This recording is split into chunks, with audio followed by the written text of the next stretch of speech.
Hello everybody, Max Wright here from Success Council with Peter Schiff. Thank you for being here. Well, thanks for taking the time to interview me.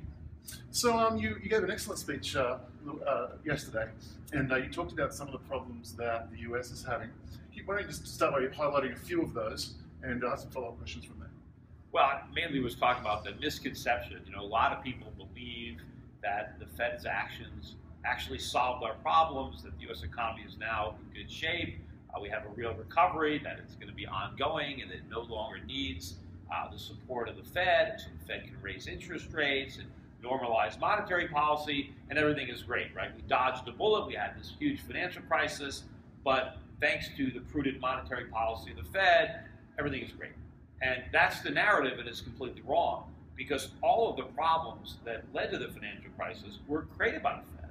And all those problems have now been exacerbated by the Fed's policy.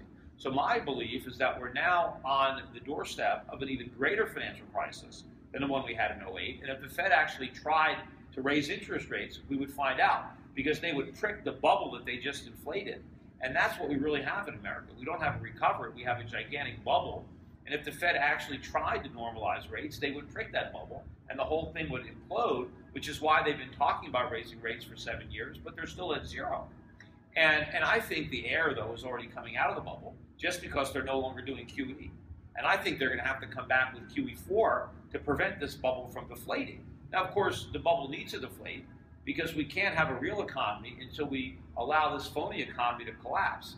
But that would involve some short-term pain that is actually necessary and constructive, but politically intolerable for either the Fed or the government. So all they want to do is kick the can down the road and postpone the pain to some later date. So I think we're going to get another round of QE, and I think that's going to precipitate a dollar crisis. All right, this has been your position for many years. In fact, in 2007, you published a book called Crash Proof. You predicted the 2008 global financial crisis, but that wasn't the crash that you were mentioning or speaking of in that book. It's actually the coming crash that you were mentioning in that book. Right. What I wrote about was that once this bubble burst in the real estate market, which I knew was there, and once we went into this huge recession and financial crisis, I wrote that the government would try to stimulate the economy by reflating the bubbles, that they would slash interest rates, they would print a bunch of money, they would try to get the stock market back up, the real estate market back up, and as a result of all that, the dollar would crash.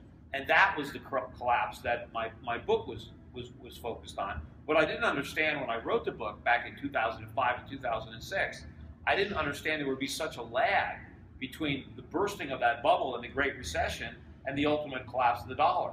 Because it's taken a lot longer than I would have thought. I overestimated the intelligence of everybody else to figure out the problem.